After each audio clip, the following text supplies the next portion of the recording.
tarde rara. Les dije que al señor anterior le tenía miedo cuando era chico. Ya se me fue el miedo después de conocerlo recién. Pero ahora le digo al doctor Magíster Eduardo Romero, que está aquí a mi lado,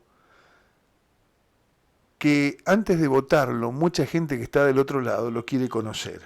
Él es candidato a director del Departamento de Ciencias Aplicadas y Tecnológicas de la UNVIME.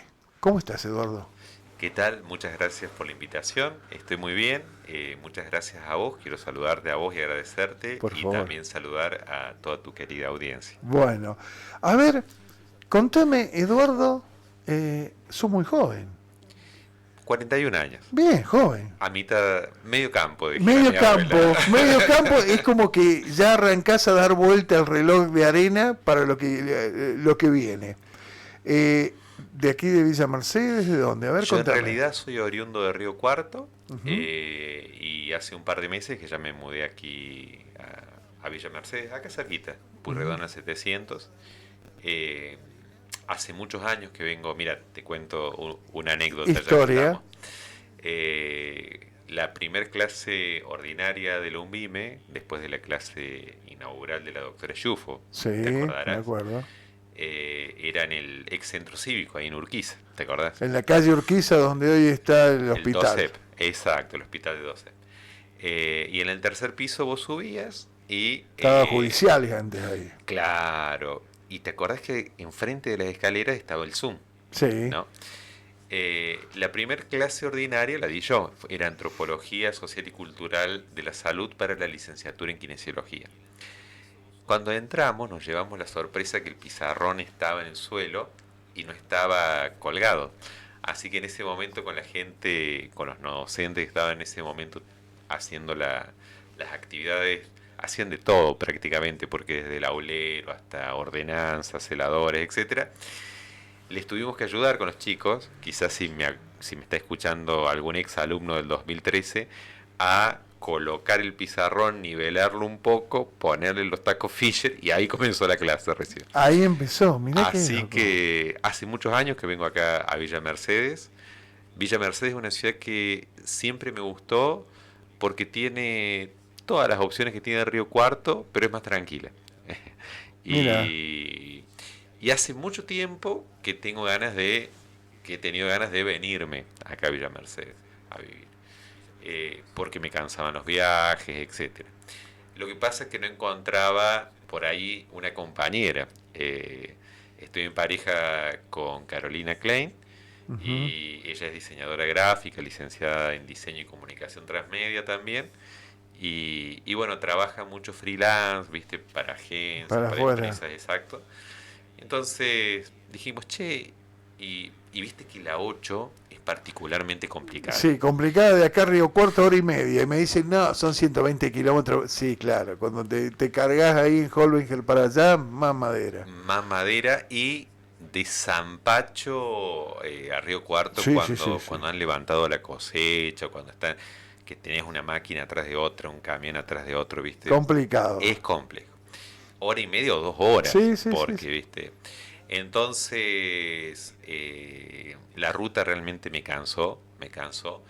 Eh, Llegó un punto que por ahí para economizar directamente dormía en la terminal porque me iba de acá a las 10 de la noche, ponele, 9 de la noche me parece que estaba del sur y Mediagua en ese momento, te estoy hablando de año Sí, sí, sí, sí. 2013-2014, y yo tenía la clase al otro día acá en la UNVIME, ponele que largaba a las 9, entonces me tenía que tomar el Tramat o el Andesmar de las 4 de la mañana, para lo cual me levantaba a las 3 de la mañana. Entonces Claro. era un ciudadano prácticamente nominal de Río Cuarto, pero en realidad estaba 3 4 días acá. Después la opción que tuve, que le agradezco muchísimo a Valeria, a Vanessa, bueno, a una cantidad de compañeras y amigas, además, la opción que tuve fue que me quedaba a dormir en la casa de las compañeras. Entonces, qué sé yo, Valeria tiene 3 hijas, liberaban una habitación, me quedaba ahí y entonces no tenía que viajar tanto. Y así fueron sucediéndose los años con este trajín del viaje, hasta que tomé la decisión de mudarme a Villa Mercedes. Y hoy digo, pucha, ¿cómo no lo hice antes? Para colmo, yo también soy investigador, publico bastante, etcétera, y además del viaje acá a Villa Mercedes, siempre tenía algún congreso. Estamos hablando antes de la pandemia, ¿viste? Que la Claro, pandemia sí, fue sí, sí. disruptiva en eso. Después un antes y un después. Un antes y un después. Yo, por ejemplo, en el 2020 di un seminario de maestría y de doctorado para Brasil, 2020, desde mi casa, obviamente, ¿no? Pero hasta la pandemia, que aceleró procesos, porque eso ya se venía viendo, la presencialidad sincrónica remota era una realidad ya con Skype, en realidad era una realidad, Ya. ¿no? Pero sí aceleró procesos y fue como que nos cambió el chip mental. Ya no necesariamente había que estar en Brasil para dar el Para curso dar exacto. pero viste que te quita cosas eso, porque te quita conocer, no sé si a vos te pasa, pero por ahí yo no he ido a dar un congreso, pero sí he ido a participar y cuando te queda un rato libre te puedes ir a caminar por algún lado, conocer la comida, digo, te dabas ese gustito, que ahora no lo podés hacer porque ahora estás en tu casa. Y viste, limita tanto como posibilita, ¿no? Claro, Porque por un lado te posibilita, por ejemplo, tener un curso de 30 estudiantes escuchando a un profesor que sepa hablar castellano, o si los estudiantes saben portugués de Brasil, para poner un país, sin gastar ni un peso, ni un peso, ¿no? sí, Y sí. que de otra forma sería imposible. Y tenés después la pérdida que vos decís, que es todo el contacto intercultural, básicamente, Exactamente, ¿no? Que exactamente. tiene que ver con conocer un bar, con conocer sus costumbres, sus bailes, su folclore, su sistema de creencia. A mí me llamó la atención mucho algo. Viste que acá decimos nos juntamos a tomar unos mates. Sí, En Curitiba era muy común que los estudiantes dijeran nos juntamos a tirar el tarot, porque todos sabían tirar el tarot. mira, Como hay tanta influencia de religiones, de tradiciones bantú africanas, ¿no? Justamente por el régimen de la mitra y la encomienda, viste que la corona portuguesa trajo a muchos esclavos, realmente. Yo recuerdo que estaba en Coimbra, en una universidad de Portugal, que es bellísima la biblioteca, y miraba los anaqueles hechos por esos, viste, ebanistas eximios portugueses, y los que nos iban dando el tour nos contaban de tal ebanista. Entonces yo en un momento no me pude contener, me salió el latinoamericano y le dije, le falta un dato. ¿Qué dato, profesor?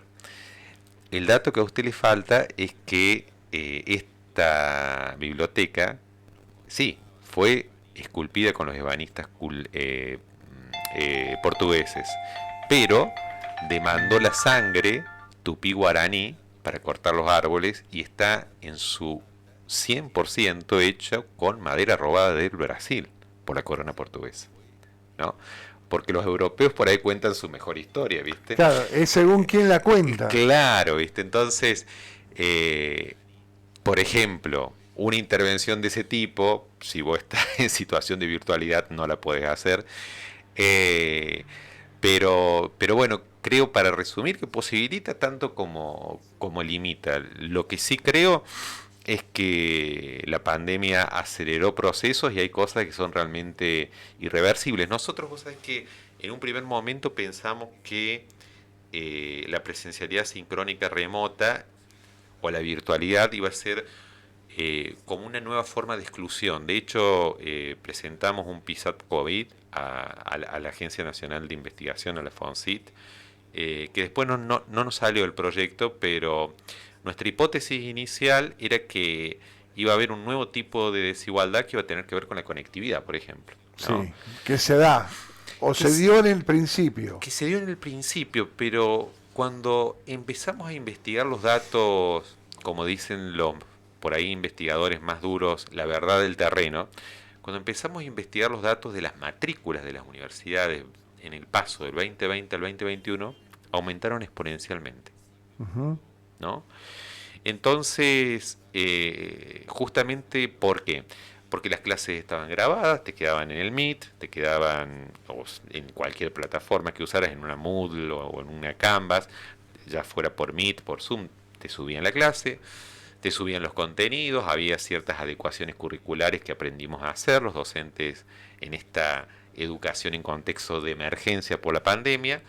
Entonces vos trabajabas acá en la radio, ponele 8 horas por día, y querías hacer una tecnicatura, no sé, en gestión ambiental, para hablar de una de las carreras de la UNVIME, ¿no?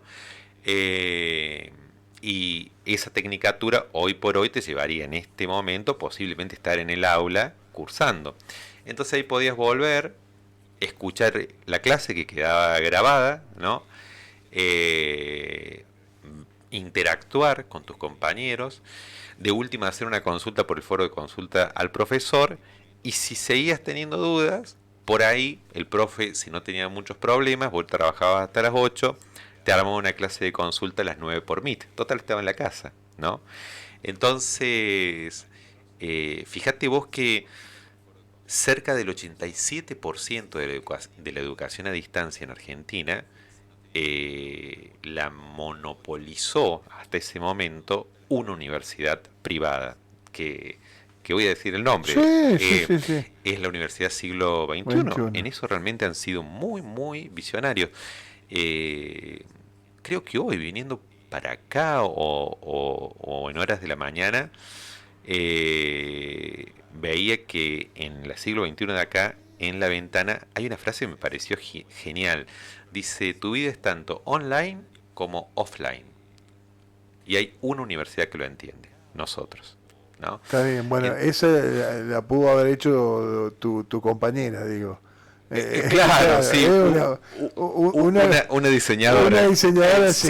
Exacto. Ahora, todo muy lindo, ¿viste? Pero yo soy parte de los que se quedaron afuera. Entonces todavía tenemos el concepto, y que se lo decimos a nuestros hijos, de pronto, pero aprendés sin ver al profesor y sin tenerlo ahí al frente, porque esto también existe. Existe claramente. Y tenés materias y materias, Claro. ¿no? Es decir, volvamos a la UNVIME, una práctica de cirugía, por ejemplo, en presencialidad remota, tal vez con la realidad aumentada, con simuladores, etcétera, eh, pero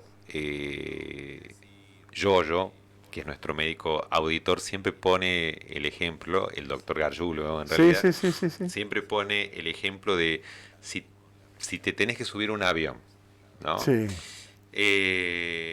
Tenés dos pilotos y podés optar. Tenés un piloto que tiene ya su habilitación de piloto de avión, pero lo ha hecho todo por simuladores. Y tenés el otro que tiene 2000 horas de vuelo. ¿A qué avión te subís? Al que tiene... 2000 horas de Claro, vuelo. bueno. Con el tema de la cirugía, por más que haya modelos de realidad aumentada para experimentar en el metaverso, como etcétera, los óculos de Google, etcétera, que te permiten, hay materias o unidades curriculares o cátedras, si querés hablar en el viejo lenguaje de las universidades, que yo creo que la presencialidad es insustituible, ¿no? Eh, Aunque también después se opera, hasta se llega a operar a través que lo Totalmente, hacen aquí también en San Luis. totalmente, de forma remota por ahí Remota, o sí, con el sí, sí. asesoramiento, totalmente. Pero al menos en una primera instancia Tenés que estar. tenés que estar. Pero después tenés otras materias que ciertamente son de contenido teórico. Ponele, yo soy doctor en ética, magíster en administración de empresa, rindo ahora mi segundo doctorado en epistemología de la acción práctica en Buenos Aires a fines ahora de agosto, en la UCA. eh, y, y mis materias son teóricas, tienen que ver con la Claro. epistemología, la metodología, la filosofía. Mi formación de base, yo soy profesor y licenciado en filosofía también. Entonces, en realidad, si yo te tuviera que decir si hay una diferencia sustantiva entre la presencialidad remota sincrónica y la presencialidad física en el aula, prácticamente que no. ¿no?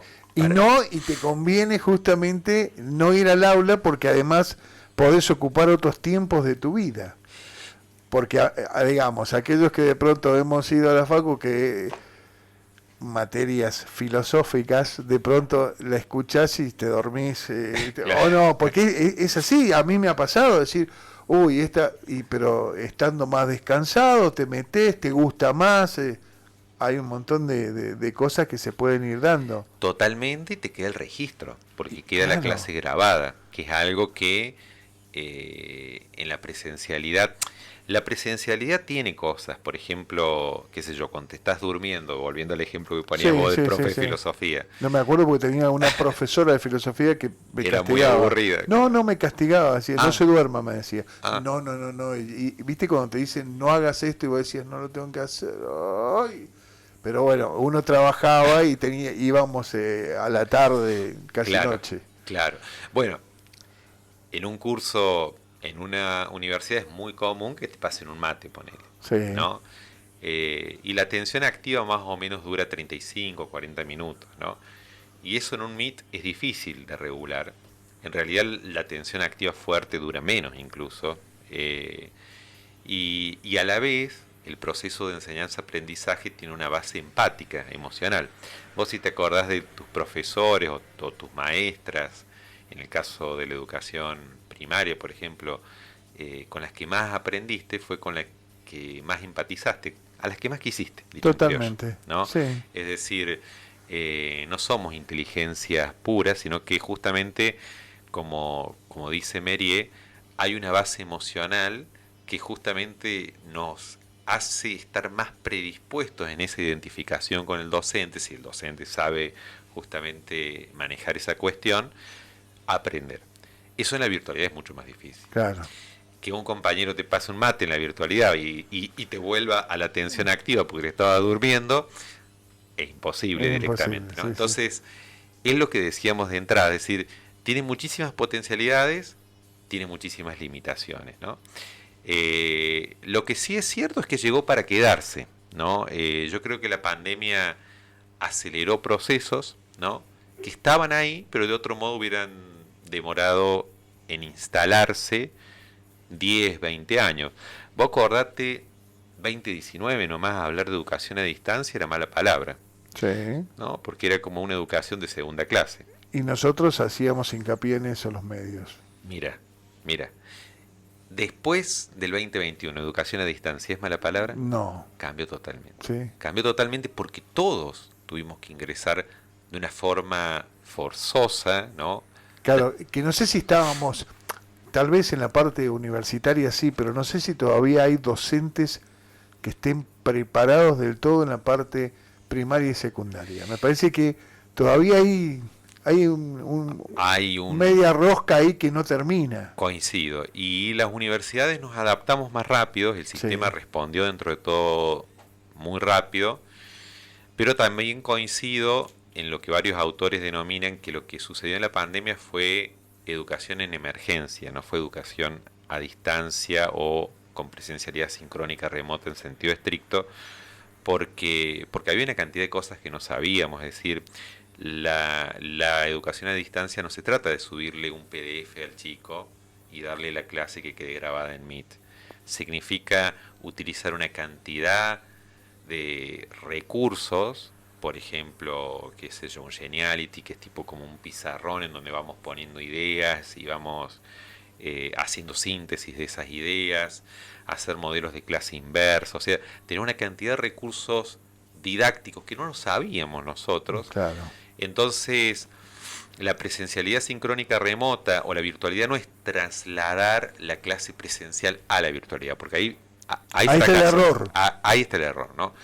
La adecuación de los contenidos, de las formas, etcétera, es esencial para que el proceso didáctico, para que el proceso de enseñanza-aprendizaje sea eficiente, ¿no? Eso es fundamental.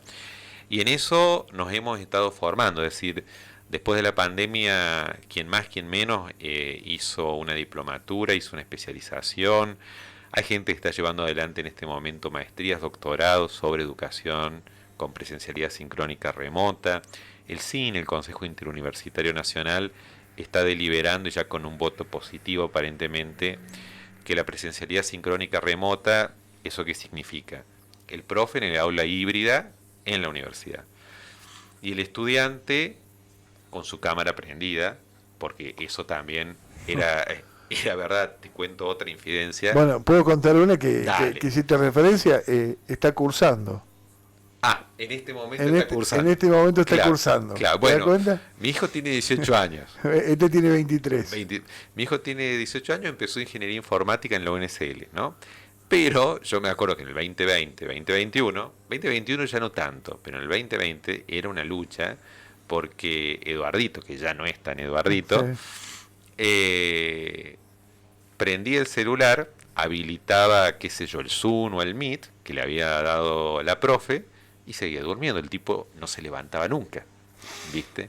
Entonces, la presencialidad sincrónica remota no es eso. La presencialidad sincrónica remota es que el profe esté en el aula híbrida, que la UNVIME inauguró 3 aulas híbridas la semana pasada, las inauguró nuestro rector, que son realmente increíbles. Los aparatos, o sea, las cámaras te siguen, son prácticamente inteligentes, giran 180 grados, no 360, pero sí 180.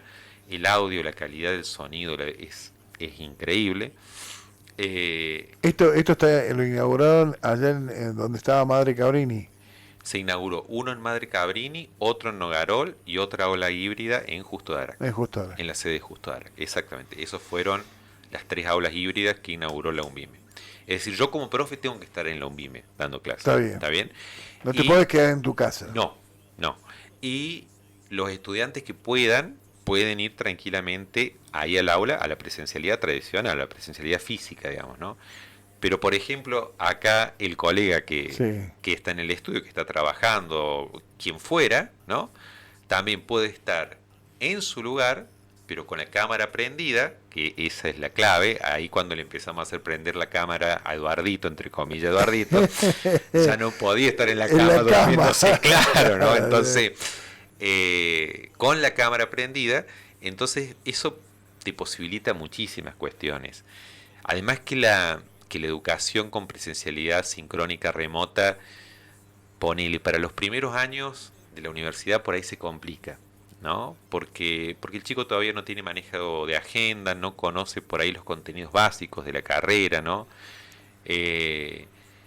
Pero donde la presencialidad sincrónica remota, o la educación a distancia, como lo quieren llamar, es realmente formidable para la formación o de los últimos años o de los ciclos de complementación. Ponele, sos técnico universitario en programación y querés hacer la licenciatura en computación, ponele, ¿no? O la ingeniería y ya tenés todo el background básico, ¿viste? O una especialización, una maestría, ni hablemos, un doctorado, ni hablemos, ¿no? Es fabuloso porque vos ya tenés a una persona del otro lado que se la toma en serio la cosa, que los posgrados normalmente se pagan, esa es otra variable, ¿no? Entonces, si está pagando, también se lo está tomando en serio y te está exigiendo.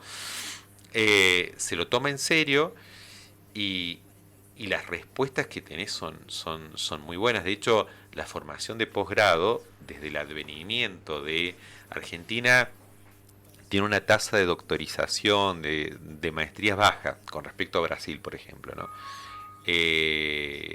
Pero ahora con el advenimiento de la educación sincrónica, de la presencialidad sincrónica remota, de la educación a distancia, digamos, estamos empezando a repuntar la curva, ¿no? Es decir, cada vez hay más especializaciones que se dan a distancia y la gente la está tomando, los profesionales, pero claro, hay gente que ya tiene lo básico de su Tiene una base. Claro. Bueno, yo también lo noto porque antes no venían magísteres, no venían doctores, que nosotros le digamos doctor, a un abogado es una costumbre, pero no era doctor, está bien, que es lo que muchas veces ahora entrevistamos a gente que ha hecho la parte de doctorado en leyes y demás, entonces uno también ve eso acá, esa diferencia, ¿me entendés? Bueno, ahí tengo una anécdota también para contar. Sí. Mi abuela tenía hasta 3º o 4º grado y era buenísima mi abuela, salvo cuando le agarrábamos los limones, que nos agarraba cintazo con mis primas, pero era muy buena. Pero era muy buena. Era muy buena. Y mi abuela falleció ya hace unos años y nunca entendió yo no había terminado el doctorado todavía, pero nunca entendió cómo es que yo, habiendo estudiado una carrera que no era medicina ni abogacía, iba a ser doctor y los médicos, los abogados no eran doctores, pues yo le intentaba explicar y me decía, no, mijito, usted se está equivocando. Claro. ¿Cómo el doctor tanto, ponele de tal lugar, no es doctor?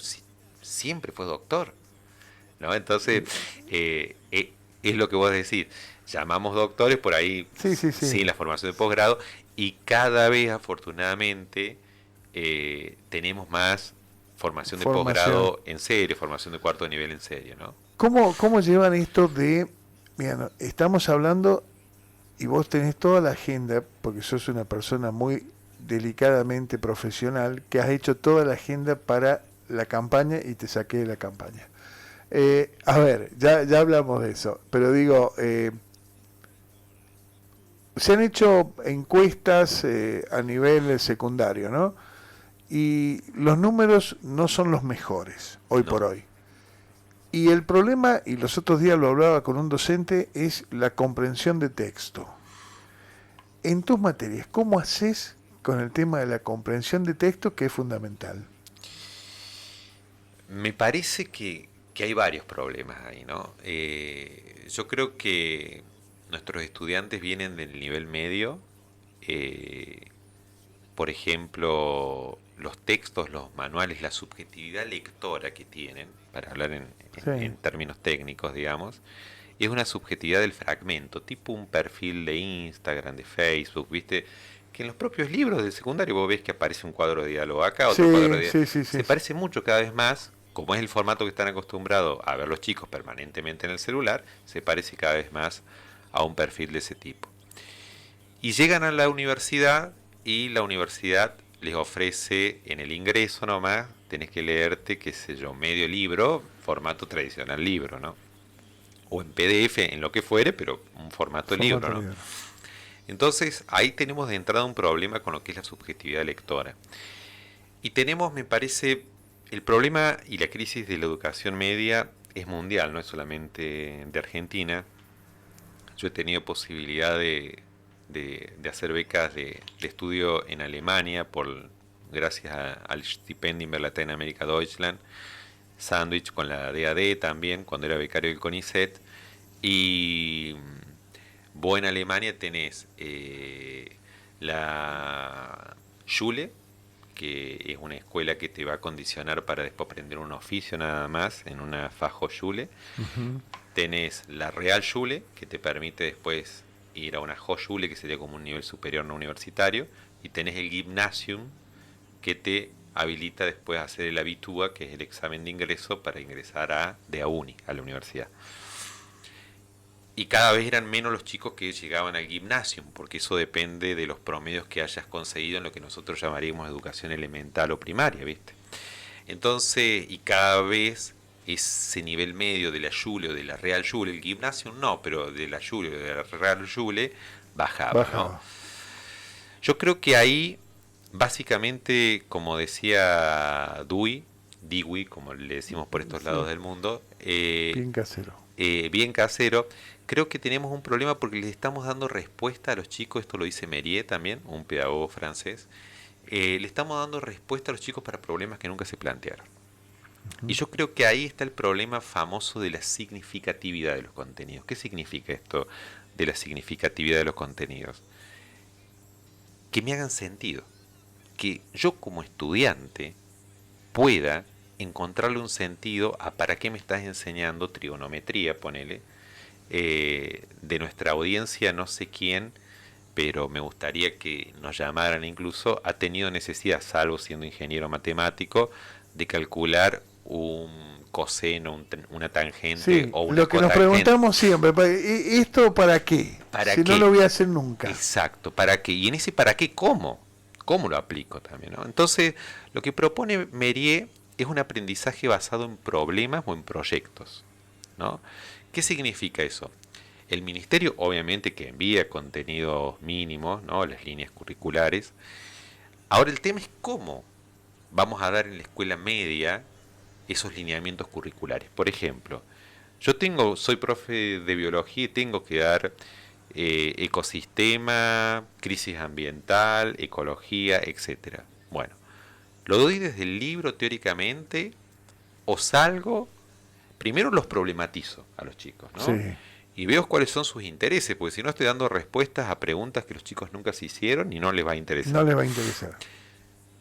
Después, en función de esa problematización, de esa problematología, como dice Meyer, también otro autor, de ese estudio del problema, de los intereses de los chicos, tanto de la primaria como de la secundaria, salir y ver en función de sus intereses. Por ahí sale que sí, acá en la escuela donde está en el barrio donde está la escuela, resulta que está todo lleno de papeles, de colillas de cigarrillo, ¿no? Y generamos un proyecto de cuidado de la manzana, por ejemplo, de donde está la escuela. Y cuando empezamos a generar ese proyecto de cuidado de la manzana, empezamos después a decir, bueno, ¿y qué hacemos con esto? ¿Cómo lo reciclamos? ¿A dónde lo llevamos? ¿Cómo es el proceso de reciclado? Entonces, fíjate cómo en un aprendizaje basado en proyectos, en un aprendizaje basado en problemas, Problemas.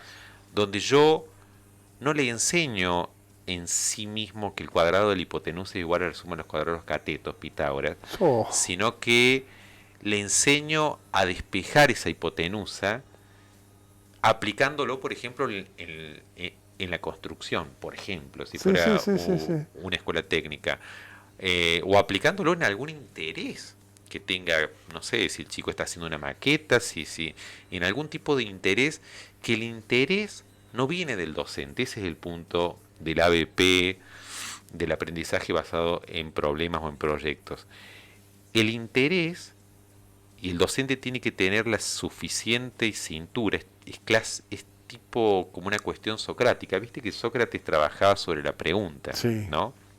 Su método era la mayéutica, y mayéutica proviene del griego que significa parir, hacer dar a luz. Por eso que Sócrates dice, yo soy partera como mi mamá, yo soy partero como mi mamá que era partera. Ella daba a luz, ayudaba a dar a luz niños, yo ayudo a dar a luz ideas, dice Sócrates en la Apología, ¿no? Eh, bueno, acá la cuestión es un poco socrática porque es ver cómo el docente tiene la suficiente cintura para ver cuáles son los problemas y cuáles son los intereses reales de ese grupo y ver cómo junto con el grupo, porque no es un desafío solamente del docente, sino también del grupo, cómo junto con el grupo logramos un proyecto en el cual estos contenidos que yo sí o sí te los tengo que dar, pero Te te hagan sirvan. sentido, te sirvan, ¿no? Entonces, Y que después le sirvan también a la sociedad donde vos te vas a integrar y vas a vivir. exactamente. Yo creo que Mérier se escribe este pedagogo francés. Invito a la gente a ver, hay videos en YouTube, la agencia Córdoba Cultura o Córdoba Ciencia, ya no me acuerdo, lo trajo hace 3 4 años y están subtitulados, porque no habla castellano, pero están todos subtitulados, doblados al castellano, lo pueden buscar. Es súper interesante, ¿no? Es uno de los pioneros, es un hombre grande, pero es uno de los pioneros en el aprendizaje basado en problemas, en proyectos. Y para mí ahí tenés una opción, ¿no? Pero fíjate que eso implicaría una reestructuración total De la de la escuela educación. media. Lo que pasa es que esta escuela media que tenemos, donde los chicos tienen 9 10 materias, sabemos que se copian. Por ejemplo, en Alemania, un chico de 14, 15 años ya está buscando su tercera lengua o cuarta lengua. ¿Pero por qué? Y porque las horas de inglés en el secundario y en la primaria sí se usan para aprender el idioma. Es muy raro lo que pasa en Argentina, que hay excelentes profesoras de inglés que hacen excelentes trabajos y realmente chicos que salen hablando bastante bien inglés, pero es muy raro que teniendo, por ejemplo, 4 horas de inglés por semana, por 6 años en el secundario nomás, Sí, el chico a duras penas pueda decir good morning, goodbye, ponele, sí. ¿no? O sea, Yo me acuerdo eh, de Yobar, sí, sí, sé que eso es todo. Y estudié inglés. claro, mira, ¿no? O sea, es indudable que en algo, Estamos fallando. y ahí me incorporo yo también como docente, estamos fallando, ¿no? Y por eso es que te decía que es indudable que tiene que ver con la subjetividad lectora, con la capacidad. Bueno, ¿cuánto leemos? Muy poco, cada vez menos. Yo te escucho recién, como verás, te estoy escuchando atentamente porque me encanta la memoria, cómo citas los autores. Yo leo un libro y no me acuerdo del autor, pasan 2 semanas y ya te digo el nombre del libro, pero ya no me acuerdo del autor. Vos citás todo, digo. Y ahí estaba pensando recién, ¿cuánto hace que no me pongo a leer y teniendo autores como los que vos haces referencia como para ir conociendo un poco más? Digo, ¿cuánto leemos? Yo no sé si mi hijo alguna vez leyó, agarró algo de la biblioteca, y tengo una biblioteca linda en casa. Bueno, fíjate vos que inteligencia, ese intus legere, ¿no? Significa leer adentro, ¿no? Es casi como una capacidad introspectiva, ¿no? Esa es la etimología latina de la palabra inteligencia. Pero para poder leer adentro, que sería como adentro tuyo, sería como reflexionar, la capacidad reflexiva crítica sería la inteligencia, ¿no? Desde esta perspectiva, para poder reflexionar, para poder leer adentro algo que estás leyendo afuera, necesitas un estado de ánimo propiciatorio para eso, ¿no? Eh, yo justamente hablaba en la radio de Lumbime hace poco de un texto de Chul Han, un filósofo coreano, pero que vive y produce en Berlín, que se llama La Sociedad del Cansancio, ¿no? Y él distingue el cansancio del agotamiento, ¿no? Y el diagnóstico de época que hace es un texto que ya tiene una década, más de una década en realidad. El diagnóstico de época que hace es que nosotros en realidad vivimos, dada la exigencia de productividad a la cual estamos sometidos, vivimos en una sociedad del agotamiento, no es del cansancio. El título es engañoso, porque el cansancio es productivo. Vos cuando estás cansado podés parar, ¿no? Y decís, cambio, salgo a trotar, me pongo a leer un libro, tenés ese margen de maniobra. El agotamiento tiene que ver con una sociedad de la productividad, de la hiperproductividad, en donde sacrificamos nuestra humanidad en el altar del rendimiento, dice Han. ¿Qué significa eso? Fíjate vos que Argentina ha pasado, no hace falta irse a Hitler y a lo terrible del nazismo, ha pasado momentos de dictadura terrible, ¿no? Videla, compañía. Pero eso es un poder que se muestra, que está ahí. Foucault diría una macrofísica del poder, ¿no? Es decir, tiene nombre y apellido y por lo tanto tiene los días contados. Cuando el poder se muestra, tiene los días contados. Puede contarse en más años, en menos años, pero ¿por qué? Porque el poder genera siempre resistencia y esa resistencia genera siempre una subalternidad que le va a hacer la contra y en algún momento lo van a bajar. La forma del poder hoy por hoy, la forma de la construcción de subjetividad, ya no es alguien de arriba que te diga qué hacer, viene por abajo.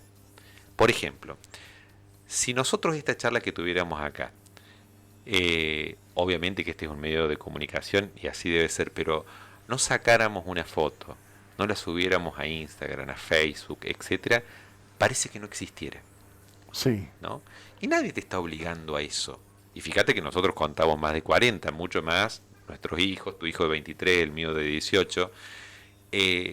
Parece que si no se sube a una red social, No no estás. existe. Hoy no existís. Hoy no existís directamente. Y a la vez, empezás el lunes en esta exigencia de hiperproductividad con la agenda trazada como para el miércoles, digamos, ¿no? ¿Por qué? Porque cada vez hay que producir y producir más, ¿no? Sí. La pregunta es ¿quién te está obligando a eso? Y Heidegger ahí va a hablar de la dictadura del anónimo uno como otros. Hago esto porque se hace. No sé si vos te Sí, acordás. en la moda. No sé si vos te acordás cuando éramos jóvenes, nosotros íbamos a un boliche, vos mientras estabas en la cola del boliche como para pagar la entrada al boliche, no te movías mucho porque era un ridículo, tenías que pagar. Ahora, la música se escuchaba porque estaba a todo volumen. Dabas 2 pasos, pasabas la puerta del boliche y ya te empezabas a mover a ¿Y todo por qué ritmo. no te moviste antes? ¿Por qué no te moviste antes? Porque antes no se movía. Se mueve después que entraste. Fíjate cómo Eso es la microfísica del poder. Fíjate cómo hay una construcción de abajo hacia arriba que construye cuerpos, que construye modos de estar en el mundo, que sacrifican el estado de ánimo que sería propicio para leer, para reflexionar, porque para eso necesitas ocio, un ocio creativo. Sacrifica eso en pos de la productividad. Es decir, en el altar de la productividad sacrificamos nuestra propia humanidad. Porque lo que nos hace más humanos es, por ejemplo, Rolando Toro, un antropólogo chileno, dice, hay 3 preguntas que deberíamos poder responder. ¿Dónde queremos vivir? ¿Cómo queremos vivir? ¿Y con quién queremos vivir? De nuevo, ¿dónde queremos ¿Dónde? vivir? ¿Cómo queremos vivir? ¿Y con quién queremos vivir? A mí me gustaría hacerle esta pregunta a la audiencia, ¿cuántas veces se preguntó eso? Es decir, dado que como el Hamlet de Shakespeare, nacer es comenzar a morir, viste que justamente el invitado que estuvo anterior tenía una funeraria y cuando nace Hamlet le empiezan a cavar la tumba porque paradójicamente cada día que sumamos a la existencia y la sumamos por recuerdos, por momentos lindos, etcétera, paradójicamente es un día que restamos a la existencia, ¿no? Entonces, dado que somos los que se van, como dice Borges, soy un hombre que muere con la tarde, ¿no sería sensato que me preguntara dónde quiero vivir, cómo ¿Cómo quiero quiere vivir vivir? y con ¿Con quién quién? quiero vivir? ¿No sería sano? Y no lo hacemos. No.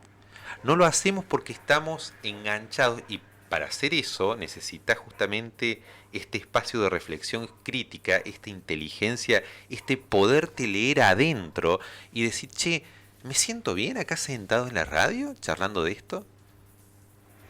Me si- Yo me siento bien ahora y bueno, estoy aprendiendo. bueno, ¿me elijo acá? ¿Me elijo estando acá? ¿Me elijo estando en la fábrica? ¿Me elijo viviendo, no? No es para invitar al divorcio esto, pero digo, ¿me No, elijo no, no, viviendo no. con mi pareja Sin duda. realmente? ¿Me elijo viviendo acá o vivo acá porque aquí fui parido, vamos a Sí, decirlo sí, en sí, sí, términos sí. biológicos, porque aquí me dieron a luz, ¿no? Eh, Dados que somos los que se van, sería sensato cambiar el agotamiento que te impide pensar, y esa es la reflexión de Han, por un cansancio. El cansancio sería el poder decir, basta, a ver, paramos la pelota, vamos a usar una metáfora futbolística, y reordenamos las posiciones del equipo porque así Así como no viene va. la cosa, vamos perdiendo 20-0, ¿no? Es decir, y lo que vamos perdiendo fundamentalmente es nuestra humanidad. Porque nuestra humanidad tiene que ver con hacerse estas preguntas fundamentales. Dado que nos morimos, tenemos que preguntarnos cuál es el sentido de esto. ¿Qué legado le estoy dejando a mi hijo? ¿Le estoy dejando un mundo mejor? ¿Debería dejarlo un mundo mejor o no? Primera pregunta. Si creo que sí, ¿lo estoy haciendo y cómo? La humanidad se enfrenta hoy a una crisis civilizatoria sin precedentes, ¿no? Ninguna de las edades anteriores vivió la crisis actual, que es la crisis ambiental, en donde no sabemos en realidad si ya los procesos que se han iniciado de recalentamiento global, de deshielo de los polos, etcétera, son reversibles o no. En realidad ya no lo sabemos. Eh, esta crisis civilizatoria, yo tengo un artículo donde la denomino así, crisis civilizatoria, es porque involucra todos los subsistemas del mundo de la vida. Las crisis anteriores eran crisis o políticas, o económicas, qué sé yo, un reino Sociales. invadía al otro, o social, etcétera. Hoy por hoy no. Hoy es civilizatoria porque directamente el modo de estar en el mundo humano se está haciendo incompatible con la permanencia de la vida en el planeta. ¿No? Eso lo pensamos realmente, o sea, realmente somos conscientes. Yo creo, mira, creo que muchas veces se dice que estamos en la edad de la libertad y de la razón. Yo creo que si somos recordados como edad dentro de las edades, cosa que cada vez dudo más, porque cada vez pongo más en cuestión que la especie humana pueda sobrevivir, si somos recordados, lejos de ser recordados como la edad más sensata o de la ciencia y de la técnica, vamos a ser recordados posiblemente como la edad más tilinga dentro de las edades. Porque ninguna edad de la humanidad desarrolló una ciencia y una técnica capaz de autodestruirlos. Eso es profundamente irracional. Eso no es racional. Una ciencia y una técnica que nos destruye con la contaminación de monóxido de la chata que tenemos acá, o sea, Sí, sí, sí, sí. y con la gran pandemia silente, pero que deja mucho rédito a la industria farmacéutica, etcétera, del cáncer, por ejemplo. eh, esa ciencia y esa técnica aplicada a la construcción de ese automóvil con energía contaminante, no con energía renovable y sana, Renovable. limpia, esa ciencia y esa técnica es profundamente irracional, ¿no? Fíjate cómo en realidad ninguno de los elementos del contexto favorece este poder decir, estoy cansado de esto, digo basta y empiezo a reflexionar y a cuestionarme críticamente ciertas cuestiones que justamente eso es inteligencia, eso es el intus legere, esto, este poder leer adentro mío, ¿no? Sí. Reflexionar críticamente para qué estoy, de dónde vengo y a dónde voy, que son las preguntas básicas de la Básica, filosofía. exactamente. Ahora, dijiste inteligente. Pero yo no quiero ser inteligente si yo ya tengo la inteligencia artificial. Ah, bueno, ahí todo el tema que estuvimos charlando. Otro gran desafío, ¿no? Desarrollamos una tecnología, hoy por hoy. Yo me pregunto, esa inteligencia artificial no va a terminar con que los jóvenes de pronto dejen muchas cosas, entre ellas las que ya dejaron de leer, de estudiar, porque si tengo este aparatito que me dice inteligencia artificial, le pongo 3 datos y me arma lo que quiero.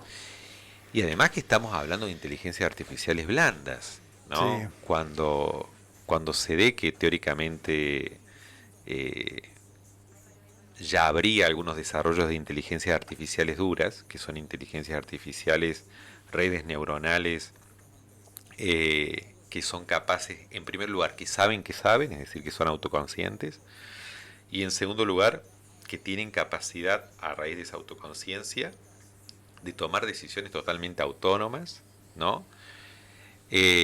Imagínate si esas inteligencias artificiales pudieran llegar a la red, ¿no? Hoy por hoy todo está conectado por internet. Yo creo que la gran pregunta ahí sería ¿por qué esa nueva especie que habríamos creado, ¿no? Ese nuevo Frankenstein que habríamos creado, nos mantendría con vida a nosotros, que somos una especie que le consumimos recursos, básicamente recursos energéticos, tiempo, etcétera, ¿no?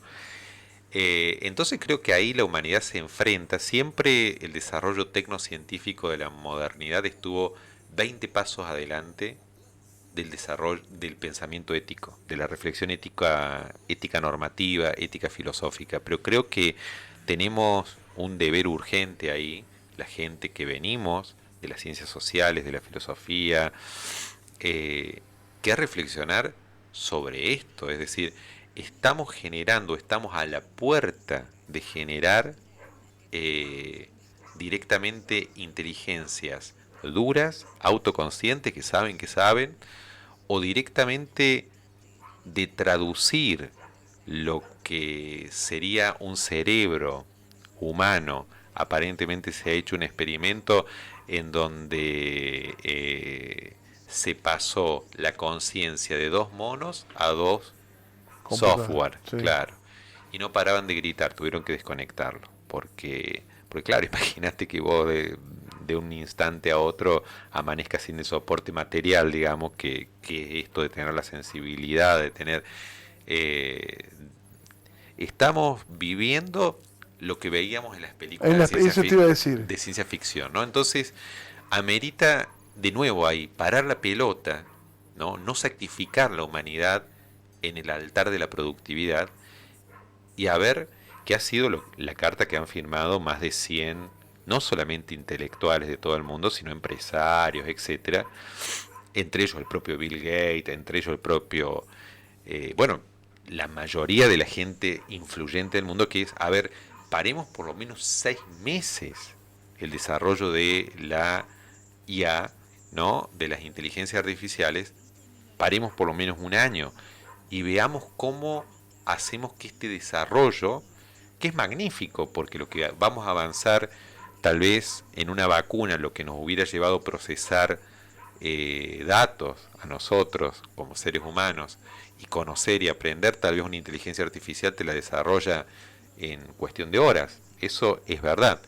Eh, Pero, pero, pero, el riesgo está en justamente que sea un sistema seguro, que no sea un sistema o una nueva forma de especie, ya no a base de carbono como nosotros, sino con otro soporte que directamente haga que la película Terminator sea una realidad, ¿no? Entonces, fíjate vos cómo un tema se relaciona con el otro, no hay tiempo, porque los desarrollos de la inteligencia artificial finalmente no se detuvieron. OpenAI y muchísimas empresas siguen desarrollando y sí, siguen sí, en sí. la carrera de quién larga el último bot, el último, ¿no? La mejor inteligencia artificial, etcétera, en tal área, en tal otra, en tal otra. Entonces, no se da ese tiempo para este intus legere, digamos, para este poder leer adentro y reflexionar críticamente y decir, a ver, che, ¿por dónde va la cosa? ¿No es un pasito más cerca del abismo? ¿Te asusta? A mí sí, a mí sí me asusta no solamente la inteligencia artificial, sino una humanidad que se ha olvidado de pensar. Eso es lo que me asusta. Yo Eh, siento que ya ni los sentimientos importan. no, no, la base empática cada vez ha disminuido más. Lo vemos incluso en la política, no para hablar del UNVIME Sí, ni sí, nada sí. de eso, pero en la política nacional, viste que es una cosa, no hay un intercambio reflexivo de argumentos en donde Ya nadie quiere ni siquiera debatir. no. No hay Habermas idea. dice, Habermas cuando propone la política deliberativa dice que debería ser un ámbito, escucha esta frase que a mí me parece genial, donde gane la fuerza no coercitiva del mejor argumento. Donde gane la fuerza no No coercitivo. coercitiva del mejor argumento. Es decir, la política debería poder resolverse por razones, no por peleas. Es decir, el antagonista político, el que tiene una opinión distinta, un color distinto, etcétera, no es mi enemigo, no es el enemigo total, no es la guerra, el campo semántico de la política, no es el enemigo total de Carl Schmitt, ese ideólogo del nazismo, sino que es simplemente alguien que piensa distinto y tiene una propuesta Sí, sí. distinta. Deberíamos poder sentar a charlar esa propuesta porque seguramente él me puede enseñar algo a mí y yo le puedo enseñar algo Y podemos sacar algo en y conjunto. sacamos algo en conjunto y lo podemos sostener en el tiempo. Estoy pensando en una política de Estado, ponele. Que Fíjate, todo el mundo habla de política de Estado, pero nadie la pone en marcha. nadie la pone en marcha porque parece que cada 4 años hay que hacer borrón y cuenta nueva, volver a foja cero, porque así nos sirve para como terminar de desprestigiar a ese enemigo. Yo creo que una de las cuestiones está en categorizar al otro como antagonista o enemigo. No, no es ni antagonista ni enemigo, es alguien simplemente que tiene una propuesta distinta. Distinta. ¿Y cuál es la propuesta de ustedes para la UNVIME? Bueno, bueno, fue ¿Viste? una buena bajada, ¿eh? Ahí llegamos. Simplemente que me digas, porque ya no nos queda mucho, pero que me digas cómo quieren seguir trabajando. Yo casi que estaba tan enganchado con ese tema que no tengo ganas de hablar del UNVIME. No, No, pero no, digo, pero voy. pero vamos con eso porque Vamos, me quedan 4 minutos. vamos con eso. Mira, yo voy como candidato a la dirección del Departamento de Ciencias Aplicadas y Tecnología, como vos dijiste, y mis propuestas básicamente son reforzar y aumentar las dedicaciones docentes. La UNVIME ha crecido exponencialmente en su planta docente a través de concursos públicos y abiertos, eh, pero tiene una planta, como ha dicho nuestro rector, el doctor Rivarola, raquítica, de muchos cargos simples, ¿no? El cargo simple en la universidad son 10 horas, que es una materia nada más. Y vos no podés construir una universidad en serio con cargos simples, porque el cargo simple no investiga en tu universidad, casi que no está. Entonces, creo que hay que buscar vía Prinuar, que fue el programa de incentivos que se lanzó, vía planes de mejora de CONEAO, CONIAO está pidiendo muchos sistemas de monitoreo de la calidad, y cuando vos lográs buena calidad y planes de mejora, te vienen puntos, es decir, hay forma de captar puntos, quiero decir eso, hay que justamente fortalecer eso, hay que tender progresivamente a unificar cargos también en la UNVIME, por ahí tenés dos simples, bueno, eso también es problemático, conviene tener un semi, más que todo para cuando esa persona se vaya a jubilar, ¿no?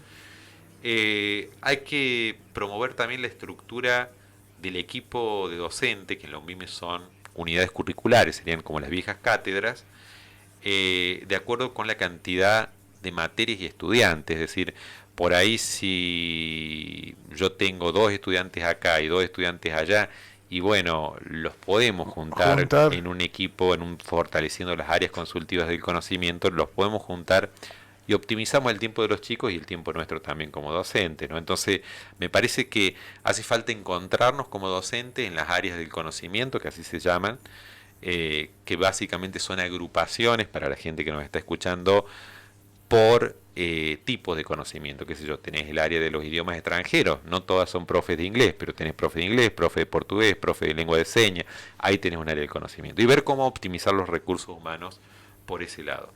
Hace falta confeccionar un nuevo régimen de carrera docente de acuerdo al convenio colectivo de trabajo, porque nuestro régimen está desactualizado.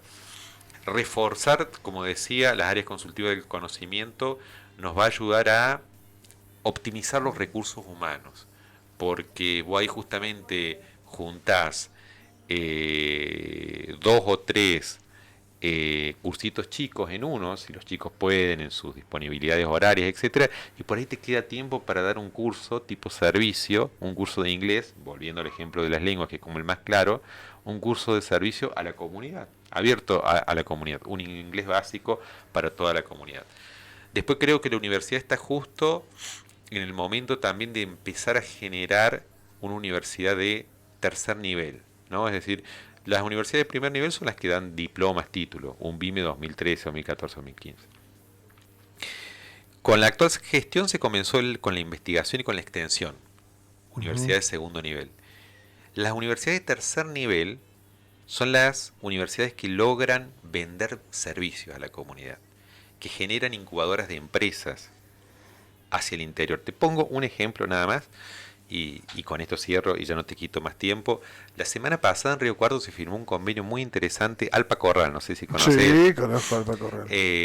Alpa Corral tiene una turbina hidroeléctrica que no funciona, el municipio no sabe cómo arreglarla, la Facultad de Ingeniería sabe cómo arreglarla, porque tiene ingeniería eléctrica, tiene la ingeniería, bueno, saben cómo arreglarlas, y hay un privado que está dispuesto a poner dinero para que esa turbina se arregle.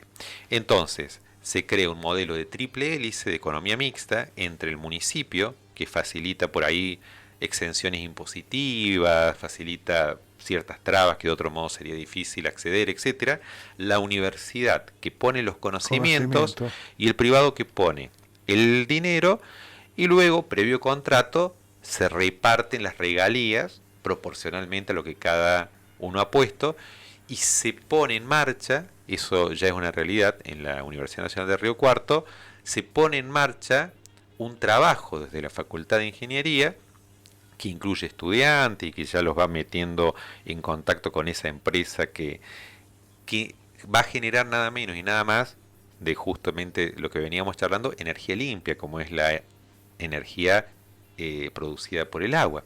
Entonces, fíjate cómo ahí tenés un ejemplo de una universidad ya de tercer nivel que va a refuncionalizar una turbina hidroeléctrica. ¿En dónde? En Alpa Corral. Yo creo que acá, por la zona en la cual está la UNVIME, bueno, que acá, la zona logística... Bueno, Morano, cuando fue rector de la Universidad de la FISE, digamos, contaba los otros días también, de que en tiempos de crisis él logró con esto convenios con las empresas, poder refinanciar y hasta pagar los sueldos de los docentes, porque le hacían trabajos a las fábricas desde el conocimiento de los alumnos, y así pudieron reflotar aquello del 2001, ¿viste? Que fue tan La duro. crisis tan dura. Exactamente. Bueno, eso es fundamental. O sea, Villa Mercedes está en un lugar Estratégico, sí, sí, sí. estratégico totalmente, con un parque industrial increíble. Río Cuarto no lo tiene. Y por ahí, por ejemplo, charlamos con un amigo, Eduardo Miotti, que es encargado de planta acá también, además de ser profesor del UNVIME. Por ahí le damos a nuestros alumnos, a nuestros estudiantes, qué sé yo, logística de catástrofe. Volviendo a lo que Sí, charlamos, sí, fíjate sí. cómo Sí, sí. todo se termina relacionando. ¿Y cuándo fue la última catástrofe de Villa Mercedes? Bueno, lamentablemente la piedra sí La de pero febrero. sí, pero más allá de eso, o sea, ¿es realmente lo que necesitan tanta logística de catástrofe? Por ahí o le damos logística inversa, economía verde, economía azul, economía naranja, etcétera. Y en realidad por ahí la cuestión está yendo por otro lado y tiene que ver más con una logística de stock, con una logística, o sea, entonces, empezar a ver cuál es la demanda del sector industrial, por ejemplo, de San Luis, porque la UNVIME tiene carreras clave, tiene carreras logística, por citarte una, la licenciatura en economía. Un licenciado en economía no es que va a trabajar solamente en una multinacional, ¿no? O haciendo Sí, sí, sí, sí. investigación. Un licenciado en economía también te puede resolver formalizando procesos, los procesos de sucesión generacional de las pymes, de las empresas familiares, que es cuando muere, vos sabés que cuando muere el dueño fundador, del paso del dueño fundador al consorcio de hermanos, solamente sobrevive el 70%. Y del consorcio de hermanos al consorcio primo, el 5% nada más sobrevive. Porque Mirá. básicamente yo saqué un libro, Ética y Formalización de Procesos en Empresas Familiares, básicamente porque no han formalizado procesos. Por ejemplo, hacen selección adversa, que se llama en términos organizacionales, porque vos sos el dueño fundador y lo contrataste a tu hijo, ponele porque es tu hijo. Pero resulta que tu hijo por ahí no es el más eficiente en una selección por competencias, ¿no? Eh, Pero es tu hijo, pero entonces es tu hijo, entonces vos lo dejás. casi como si fuéramos a lo estatal, sí, Claro, y vos como dueño fundador lo conoces tanto a tu hijo que sabes cómo manejarlo. Es manejarlo. decir, con vos termina, la curva de rendimiento termina siendo buena, hablando en términos organizacionales. Pero ojalá nunca suceda. Moriste vos Sí. y viene el consorcio de hermanos y ni siquiera saben cómo tratarlo. Entonces esa selección adversa que se realizó en un momento, que no fue una selección por competencia, fue una selección o por parentesco, por lo que fuera, termina siendo catastrófico. Entonces, ¿hay una forma de solucionar eso? Sí, se llama protocolo de empresas familiares, que tiene que ver con formalizar procesos. Por ejemplo, generar una oficina de recursos humanos. ¿Quién lo sabe hacer? Un licenciado en economía. Mira, ¿No? Entonces, fíjate cómo para una pyme, un licenciado en economía de la UNVIME, de los nuestros, es fundamental. Y no hace falta que se vaya a a trabajar. otro lado. O Claro, sea, exacto. y acá pymes tenemos un montón.